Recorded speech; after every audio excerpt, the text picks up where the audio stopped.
Moby-Dick or the Whale by Herman Melville. Chapter 79, The Prairie. To scan the lines of his face or feel the bumps on the head of this Leviathan, this is a thing which no physiognomist or phrenologist has yet undertaken. Such an enterprise would seem almost as hopeful as for Lavater to have scrutinized the wrinkles on the rock of Gibraltar, or for Gaul to have mounted a ladder and manipulated the dome of the Pantheon.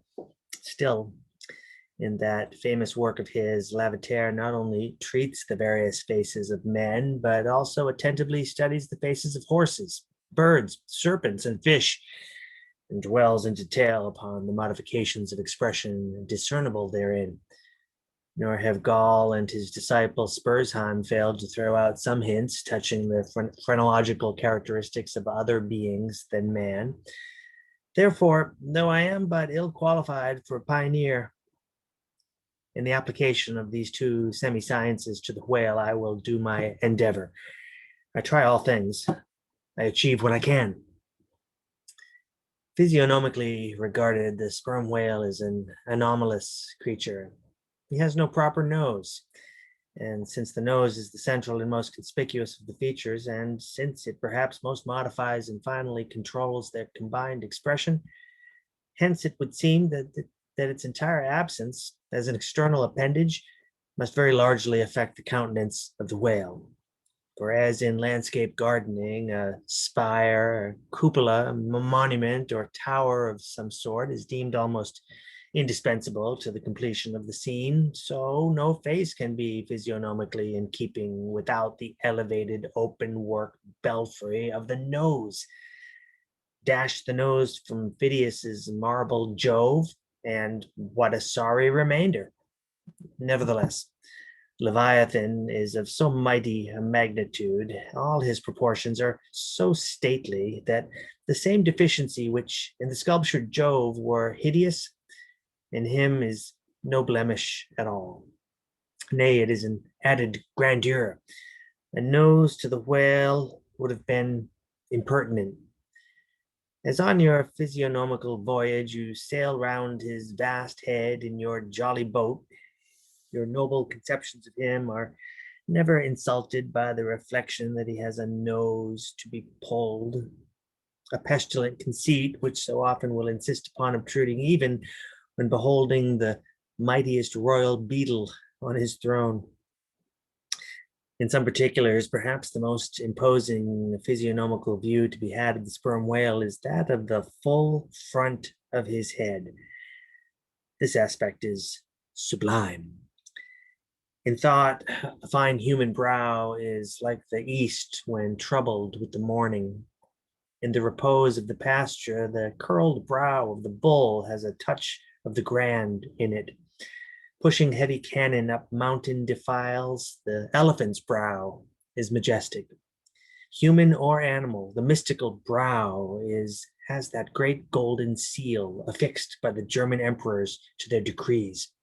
It signifies God, done this day by my hand. But in most creatures, nay, in man himself, very often the brow is but a mere strip of alpine land lying along the snow line.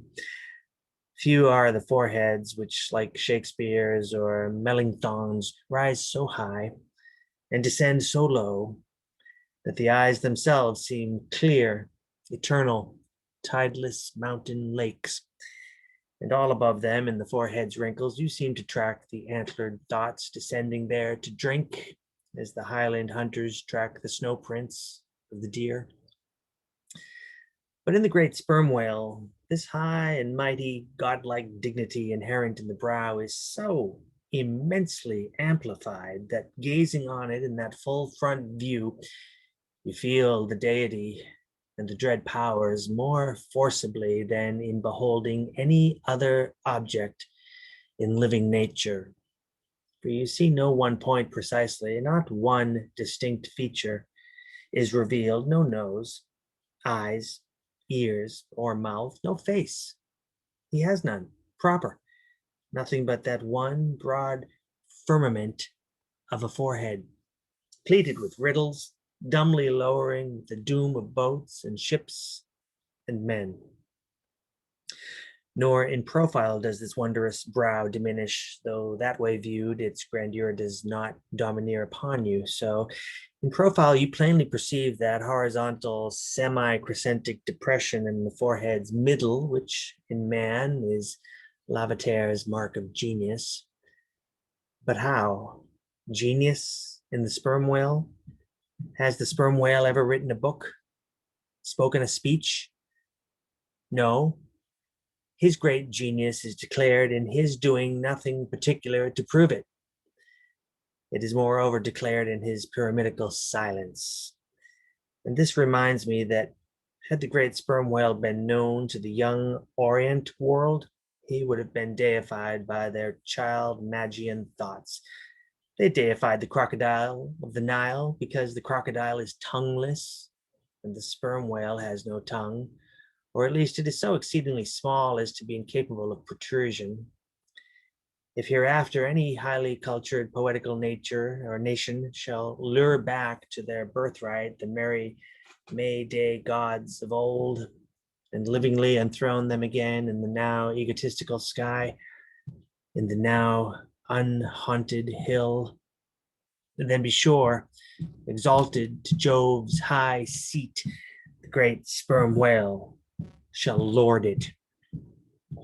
Champollion deciphered the wrinkled granite hieroglyphics, but there is no Champollion to decipher the Egypt of every man's and every being's face.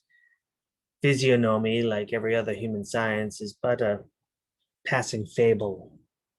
If then Sir William Jones, who read in 30 languages, could not read the simplest peasant's face in its profounder and more subtle meanings, how may unlettered Ishmael hope to read the awful Chaldee of the sperm whale's brow? I but put that brow before you. Read it if you can.